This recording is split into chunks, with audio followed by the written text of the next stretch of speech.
連休の混雑する列車を乗り継いで見慣れた景色へと少しずつ近づいていく時間、窓の外を流れる風景の彩度が落ちていき、記憶の中にある古い街並みが姿を現します。実家の玄関の引き戸を開けると、昨日までそこにいたかのような生活の匂いと夕食の準備をする音が私たちを温かくで迎えてくれます。少しだけ小さくなったように見える親の背中、変わらない今のテレビの音、テーブルの上の見慣れた湯飲み、その温かな空間から少し離れてきしむ階段を一段ずつ登っていくと、廊下の突き当たりに見えてくるのは、かつて自分が毎日を過ごした部屋のドアです。ひんやりとした金属のドアノブに手をかけ、ゆっくりと押し開けた瞬間に、締め切られた空間特有の古い紙と乾いた埃の匂いが鼻をくすぐります。カーテンの隙間から差し込む光の帯の中で、細かな埃が静かに舞い上がり、まるでそこだけ時間が凍りついたかのような静寂が私たちを包み込みます。そこは紛れもなく自分が育った場所であり、親が大切に残してくれたはずの空間です。それなのに、なぜ私たちはその部屋に足を踏み入れた時、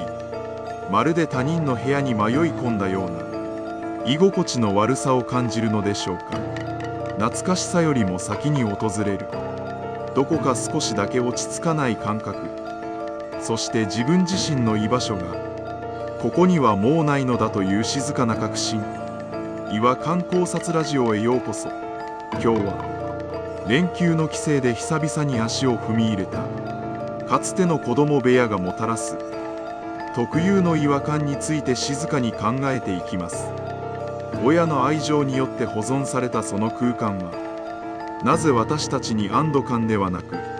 奇妙な疎外感を与えるのか。この問いを入り口にして、私たちの記憶の奥底に眠っている時間の流れと自己の輪郭についての違和感を少しずつ紐解いていきましょう。実家の自分の部屋のドアを開けたまま、少しだけその場に立ち尽くしてみてください。まず一つ目の風景に目を向けてみます。それは部屋の壁に残されたままのかつての好みの断片たちです。学習机の正面の壁やベッドの横のスペースには、何十年も前にあなたが熱狂していたアイドルのポスターやステッカーが今もそのまま貼られているかもしれません。四隅を止めるが秒は赤く錆びつき、紙の表面は窓からの日差しを受けてしっかり色あせな見打っています。当時のあなたは毎日その壁を見て目を輝かせ、未来への限りない期待を膨らませていたはずです。しかし今のあなたがその壁を見つめた時、そこに当時の熱量は一切存在しません。ただ色あせた印刷物として、物理的な質量だけを持ってそこに貼り付いています。自分がかつてこれほどまでに何かに熱中していたという事実が、今の自分にはひどく遠い出来事のように感じられます。好きだったはずの音楽のメロディーも、当時の情熱の輪郭も、すぐには思い出せないかもしれません。それはまるで、過去の自分が持っていた熱い感情だけが、その壁に当時のまま残されていて、今の落ち着いた自分との間に、奇妙な温度差を生み出します。社会に出てさまざまな妥協を覚え、複雑な現実の中で生きてきた今の自分にとって、そのまっすぐすぎる過去の熱量は、少しだけ眩しすぎて直視できないのです。壁に残されたままのポスターは、あなたがもうあの頃の純粋な子供ではないことを、言葉を持たずに突きつけてきます。その無言の宣告が、部屋に入った瞬間の私たちに、小さな居心地の悪さを与える最初の理由かもしれません。次に2つ目の風景に目を移してみましょう。それは部屋の至る所に飾られている、あなたの名前が書かれた工作や習字です。本棚の一角や、少し高いところにある飾り棚、そこにはあなたが小学生の頃に作った不格好な紙粘土の貯金箱や木工用ボンドがはみ出した木の船が丁寧に吹き清められて並んでいます。壁には力強い筆致で書かれた新年の抱負や自熟語の半紙が画鋲でまっすぐに留められています。そこには間違いなくあなたのフルネームが記されており、当時のあなたが小さな手で一生懸命に作った世界に一つだけの作品です。親にとってそれはあなたの成長の証であり、最も愛おしい時代の記憶の結晶なのでしょう。だからこそ彼らはあなたが家を出た後もそれを捨てることなく、まるで大切な美術品のようにその部屋の最も良い場所に展示し続けています。しかしそれを作った本人であるはずのあなたには、その作品たちが放つ空気がどうしようもなく他人のもののように感じられます。その不格好な貯金箱の形も、墨がかすれた文字の跳ね方も、自分が生み出したという実感がすっぽりと抜け落ちているのです。確かに自分の名前が書かれているのに、見知らぬ誰かの作品を見せられているような奇妙な断絶の感覚。それは自分の部屋がいつの間にか自分自身の記念館や過去の自分を展示するための小さな博物館になってしまったかのような違和感です。あなたの名前が書かれたそれらの品々は、もう誰の生活も豊かにすることはなく、ただ過去を証明するためだけにその空間に鎮座しているのです。その展示物たちに囲まれていると、この部屋の主役は間違いなく過去の自分であり、今の自分はただの来館者に過ぎないという静かな疎外感が湧き上がってきます。さらに視線を下げて3つ目の風景を探してみましょう。それは部屋の片隅で沈黙を守っている古いゲーム機や学習机です。部屋の奥のテレビの横には、かつて夢中になって遊んだ古い世代のゲーム機が置かれたままになっています。コントローラーのプラスチックは少し黄ばみ、コードは複雑に絡み合ったままうっすらと埃をかぶっています。電源ボタンを押してももうあの起動音は鳴らないかもしれません。たとえ電源が入ったとしても、セーブデータの中の冒険の続きを今のあなたが再開することはないでしょう。その隣にある重厚な木製の学習机、引き出しをそっと開けてみると、そこには特有の木の匂いとともにちびた鉛筆や半分使われた消しゴム、そして古いノートの切れ端が眠っています。ノートの隅には当時の焦燥感や未完成のままの小さな夢の痕跡が、あの日の筆跡のままで冷凍保存されています。これらはかつてあなたの毎日の生活の中心にあり、最も頻繁に触れられていたものたちです。しかし今は完全に用途を失い、ただの巨大な物体として部屋の空間を占拠しています。使われなくなったものたちが放つ圧倒的な沈黙と停滞の気配、それは時間が進むことをやめた空間特有の重苦しい引力を持っています。外の世界では新しい技術が生まれ、街の景色が変わり、あなた自身も日々変化しながら生きています。しかしこの部屋の中だけは、あなたが家を出たあの日のまま、すべての時計の針が止められているのです。外の現実世界を生きる自分のスピードと、この部屋だけに流れるとまったような時間がひどく摩擦を起こし、めまいのような不思議な感覚を引き起こすのです。この空間に長くとどまっていると、自分の今の時間がどこかへ消えてしまうのではないかという不思議な錯覚に陥ります。物たちが放つ沈黙は、私たちがもうこの部屋の住人ではないことを静かに教えているのかもしれません。これら3つの風景、壁のポスター、名前の入った工作、沈黙する机とゲーム機、これらが複合的に絡み合って実家の子供部屋という空間の独特の空気を作り出しています。ではこの空気がもたらす違和感の正体とは一体何なのでしょうか。それを言語化するならば、親の愛情によって完璧に保存された過去の自分という箱庭への入り込みにくさだと言えます。親にとってこの部屋は、あなたが一番親の手を必要としていた無力で純粋だった子供時代のカプセルです。彼らはあなたが巣立っていった後、その喪失感を埋めるためにこの部屋の時間を止めることを選びました。ポスターを剥がさず工作を飾り続け、机をそのままにしておくことで、いつでもあの頃のあなたが帰ってくることができる完璧な舞台を用意して待っているのです。その行為の根底にあるのは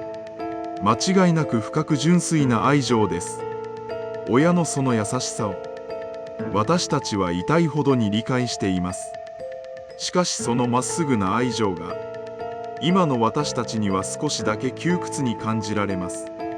なぜなら親が用意してくれたその空間はあくまで当時のあなたのサイズに合わせて厳密にチューニングされているからです。社会に出て傷つき嘘をつくことも覚え、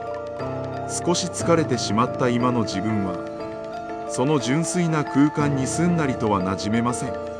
部屋の至るところからあの頃のあなたはもっと輝いていた、あの頃のあなたはもっと素直だったという無言のメッセージが伝わってくるような気がします。過去の自分が完璧な形で保存されているがゆえに、変化してしまった不完全な今の自分が入り込む余地が残されていないのです。この部屋にいる限り、自分は永遠にあの頃の子供のままなのだというかすかな戸惑い。この部屋は子供部屋という名の標本箱です。かつての自分の痕跡が大切なコレクションのように、この部屋という空間に丁寧に留め置かれています。保存された過去は美しいですが、新しい思い出が書き込まれることはありません。それは止まった時間の象徴であり、静かな停滞を意味しています。私たちは自分の部屋に帰りながら、実は大切に保管された過去を見せられているのです。そして私たちは気づきます。この部屋の本当の持ち主は、もはや自分自身ではないということに。この部屋は親が大切に守り続けている過去のあなたを展示するための小さな記念館なのです。だからこそ私たちはこの部屋にいるとき、他人の家に上がり込んでいるような、自分の部屋だったはずなのに客のような居心地の悪さを感じるのです。自分がかつて使っていたものを親が大切に保存してくれていることへの感謝と、もうその期待には応えられないという寂しさ、その2つの感情が静かにぶつかり合い、私たちの心を少し疲れさせます。この違和感は現代の私たちが抱えるデジタル空間でのアーカイブにも少し似ています。私たちは SNS やクラウドの奥底に過去の自分の発言や写真を膨大なデータとして保存しています。数年前の自分の投稿を振り返った時、そのあまりの幼さや痛々しさに目を背けたくなることがあるでしょう。しかしデジタルの記録は画面を閉じれば見えなくなり、容易に削除することもできます。一方で実家の子供部屋という物理的なアーカイブは消去ボタン一つで消すことはできません。それは親の生活空間の一部として確固たる質量を持って存在し続けています。物理的な空間として確かに残り続ける過去が今の自分に対して少しだけ重さを持って迫ってくるのです。子供の頃の私たちは大人になれば全てが自由になり、何者にでもなれると信じていました。しかし実際に大人になってみると、選択肢は徐々に狭まり、日々の生活に追われ、等身大の自分を受け入れる作業の連続です。そんな今の自分が無限の可能性を信じていた過去の自分とこの狭い部屋で対峙させられるのです。あの頃の自分に見られて恥ずかしくない大人に自分は慣れているのだろうか。そんな自己への問いかけが埃っぽい空気の中で静かに響き渡ります。しかしこの違和感は決して悪いものばかりではありません。私たちはこの居心地の悪さを感じるからこそ、自分が親の庇護を離れ、自分の足で歩き出し、別の場所で新しい生活を築き上げたことを強く実感することができるのです。実家の部屋が落ち着かないのは、あなたが今の自分の居場所を他の場所にしっかりと持っているからです。過去の自分を保存した場所には、もう自分の入る隙間はない。その寂しさと同時に訪れるかすかな誇らしさ。自分はもうこの部屋を必要としないほどに遠くまで成長して歩いてきたのだという証が、その違和感の裏側には隠されています。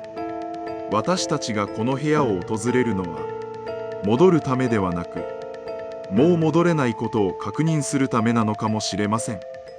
帰る場所があるという根源的な安堵感と、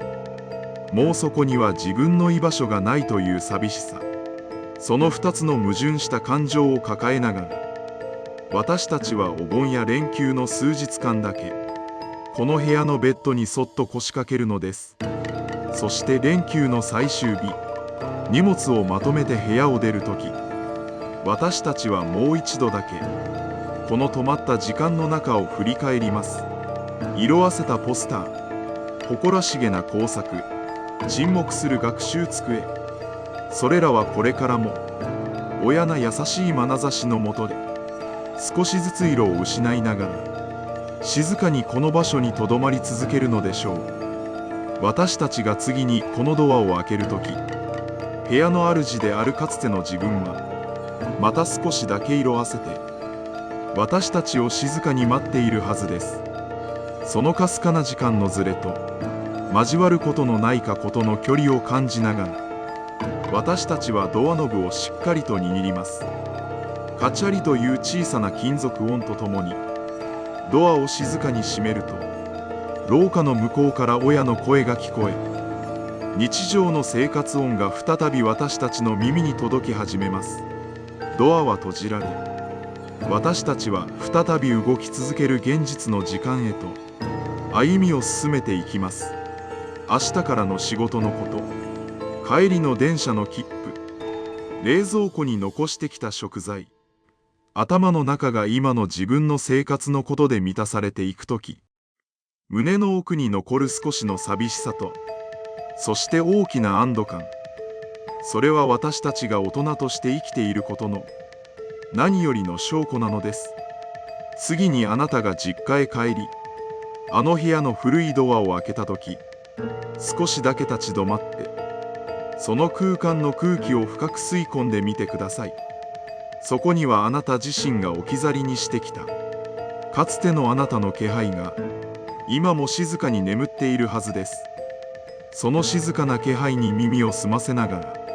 自分がどれほど遠くまで歩いてきたのかを確かめてみるのも良いかもしれません。ドアの向こう側に広がる止まった時間の不思議な静けさと温かさ、その両方を抱えたまま今日の考察を終わりたいと思います。それではまた次の違和感でお会いしましょう。